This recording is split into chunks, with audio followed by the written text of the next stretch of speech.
I just wanted to give a brief update. I did put the SmackDown results and highlights up, but I think I put it on the channel I was going to make for wrestling, but I could only do 15 minutes, and I could only upload 5 videos, which in theory I probably would never do beyond the first time, but still I like being able to upload multiple times a day, because I do videos ahead of time sometimes. But so I've decided to just put it all here, and I wanted to do Monday Night Raw for July the 11th, 2022. I'll tell you right now, though, I started watching Raw and SmackDown the week after, right after WrestleMania. Like the Monday after WrestleMania and the Friday after WrestleMania. And I like it less and less week after week. So, just to, wanted to let you know that. The opening segment was with Brock Lesnar coming out. He said a bunch of stuff he normally says, a bunch of farming talk, basically about how he's going to kill Roman Reigns. Heyman interrupted. Almost made Lesnar sound better than Roman Reigns.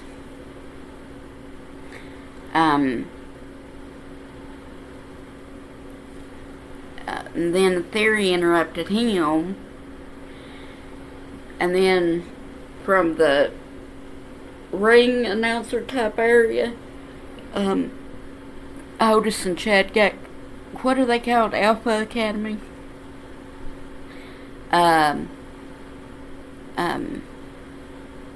to sneak him, but he saw him. And I don't know why they're playing Theory's lackey or whatever, because they used to be tag team champions. They could be, they could at least wrestle real tag teams, I think, in my opinion. And instead of Lesnar beat the crap out of him, he put Otis through the announce table with an F5. I gotta say, he picked him up like he was nothing, but still, it's Brock Lesnar. You know that's going to happen. It's happened time and time again. It's old, because it happens all the time. At best, C+, at worst, a C, I guess. And I'm being kind, honestly, in my opinion, but because if you haven't seen it a million times, I guess it would be something, or if you're a kid, but if you're over like 10, and you've seen it 9,012,000 times, no, it's not interesting. In my opinion. And then Judgment Day was trying to convince Dominic Mysterio to join Judgment Day, and they kept bad-mouthing his dad right in front of Bray. Dominic wasn't listening at all, it didn't appear.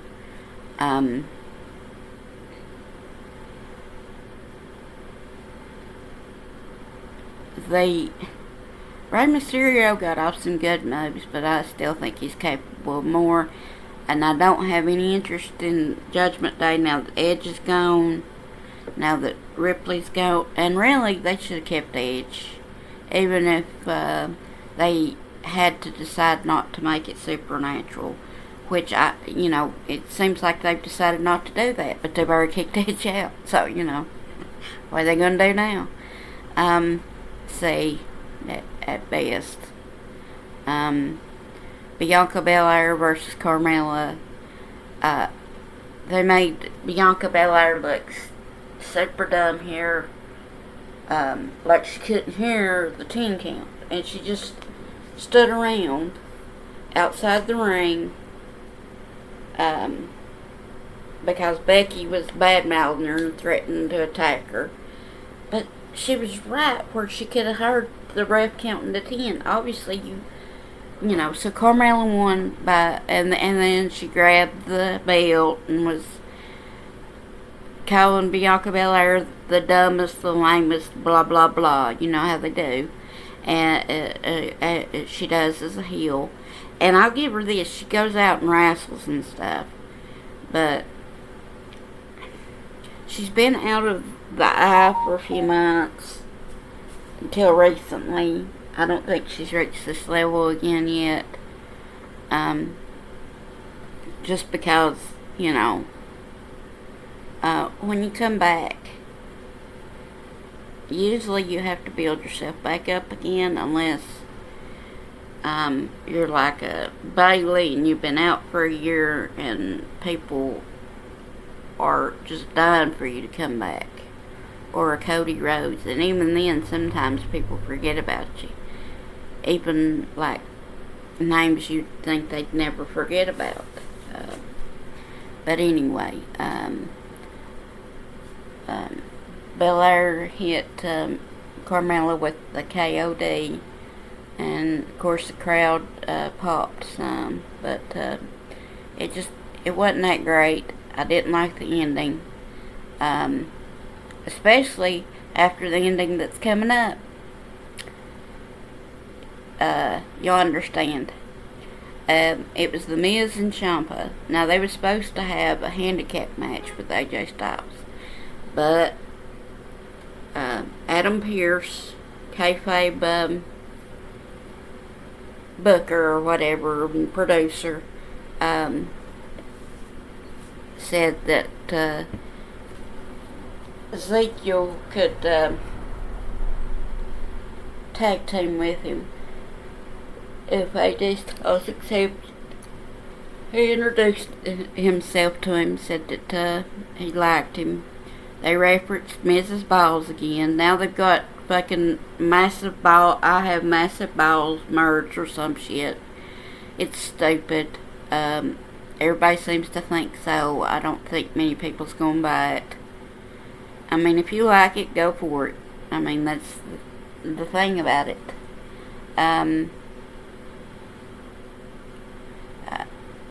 But I didn't like the quote unquote win by Styles and Ezekiel, because what happened was, because I think it was Styles had Miz down, and Ciampa, instead of just breaking it up, he went crazy and just kept hitting him. But I didn't hear a 5 count. But I assumed that that's what they were going for, was a DQ by a 5 count. But that's how they won.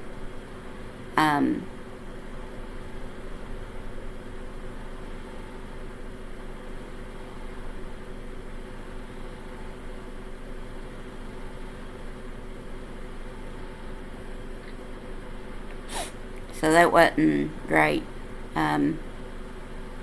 Ezekiel had his same gear on. It's not changed at all. No, not different color, no kind of variation at all. But it is what it is, I guess.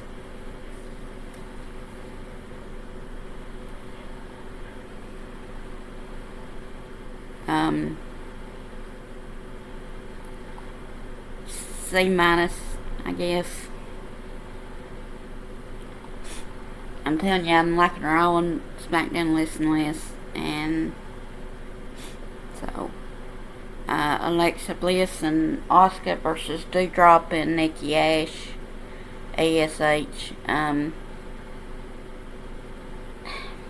The Nikki ASH comedic superhero stuff is old. It got old a long time ago. Because if I remember correctly, back when I was still watching it, she had started it, and I got tired of it pretty quickly. Dewdrop, I'm not really interested in her matches. She always takes the lose. Always. Alexa Bliss,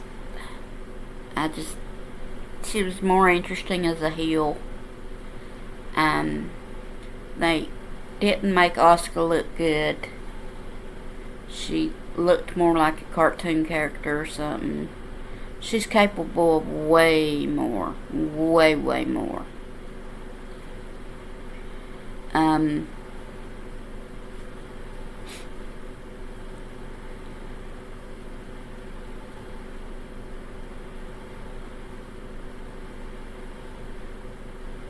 The Usos and Omos versus Truth and the Prophets. This was probably the best part.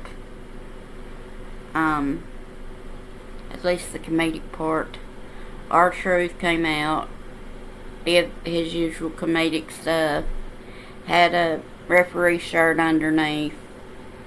The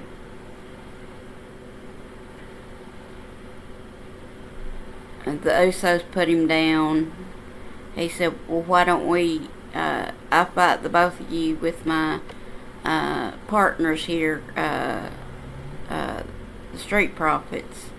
And then Omos and MVP came out, which originally it was supposed to be Dawkins and Jay Uso, I think. It was either Dawkins and Jay or Dawkins and Jimmy. But I want to say it was Dawkins and Jay that was supposed to have a singles match. But, and so I was looking forward to the tag team champion, the 6-man tag over that. But it's like most matches with Omos. Yes, we get that he's big. They try and make him look 12 feet tall, which he's not. He's way bigger than everybody else, yes, but if they're not careful, they're going to make him look like the Great Khali. They were doing double and triple moves on him, and he was still standing. But he can't really do anything besides not be knocked down, you know. So it just not entertaining to me. C-. Seth Rollins and Theory versus Bobby Lashley and Riddle. This is the end. It was the main event of the night.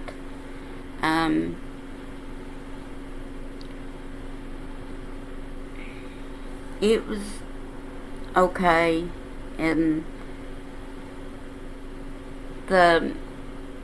it was normally what you'd think you'd see with this type of talent. I mean, Theory he's young, but he's gonna be good when he's already good, don't get me wrong, but there's some things that you know at 30 that you don't at 25, both in life and in whatever profession, just because you have more experience. Assuming you started out at the same age, because you've had that 5 more years experience, you know what I'm saying? And so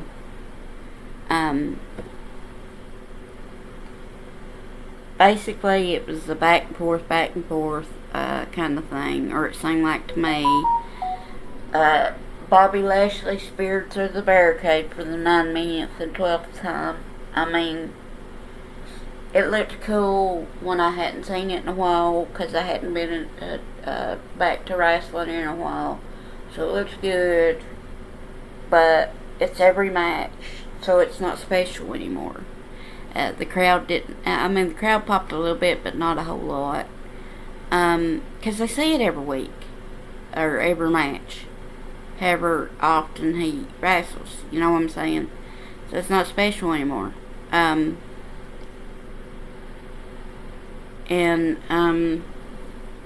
Theory tried to cheat to get the win against Lashley, but Dolph Ziggler had come out earlier in a suit and tie, and was at ringside, so he stopped it. Don't know why he was out there. I love Dolph Ziggler, but I think they wasted talent. I think it was stupid they put him in NXT.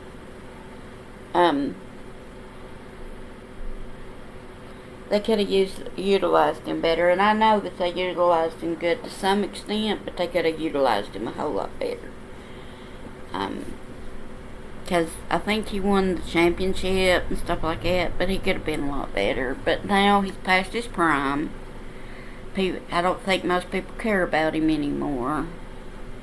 I like him, but I don't think most people care about him. Babyface heel, babyface heel, babyface heel. But anyway, Theory got mad because he felt Dolph take his feet off the ropes because he was using the ropes for leverage to pin Lashley. And Lashley got a chance to, when he turned back around, to spear him or whatever the hell he did. I don't know what he did. And pinned him. Because if you're the Money in the Bank champion, men or women, you can be pinned, apparently. Because theoretically you're still the #1 champion because you won the Money in the Bank. Which is stupid logic, but okay, here we are. And so, he pinned Theory. He, then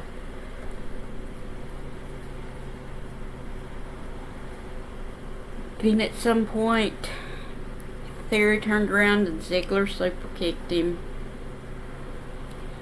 It was one of the better parts of the night, but still, maybe a B-. I don't even know what to rate the show. Maybe a C at best, because it's not the sum of its parts. Because even with that, it probably still averaged out to that, but it's not really the sum of its parts. Because, like, some parts were long and drawn out and were the dumbest parts of the show, and some of the best parts were some of the shorter parts. And it might be because of the length, like maybe if they'd made it shorter. And I know they have 3 hours to fill, well, 2 hours and 15 minutes, but really 3 hours because, you know, they have a live audience they have to keep happy. So, but, I don't know, it's just, I'm missing Cody Rhodes. They don't have enough stars. They really don't. They try and save money by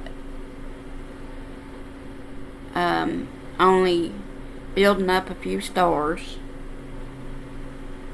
and then when a few get injured, you know, like Ripley's out, Edge is out, which I don't know if that's from injury or because of his contract. And I know Reigns is out because of his contract. And I know, did I say Rhodes already? And Ripley and, you know, and you got to plan for that. Like AEW, like I've said before, I can't watch them because I don't have the cable access right now, but I still follow certain stars, like I love Jon Moxley and people like that, and they always have backup for when stars are injured, you know, because it's gonna happen. And I hate saying that, because if I had my way, no star would get injured. but it's wrestling. No matter how much they call it sports entertainment, it's wrestling. It's they're not just superstars. They're wrestling superstars. They're wrestlers. They're going to get hurt. They're professional wrestlers. They're going to get hurt. Even if they somehow, and this is impossible, but even if everything went flawless all the time, 24/7, if you just run or play sports in high school, you're going to get hurt just by the fact that you're wrestling, you know. But anyway, like I said, C minus, maybe C, I don't know. It's just not watchable. Okay, bye.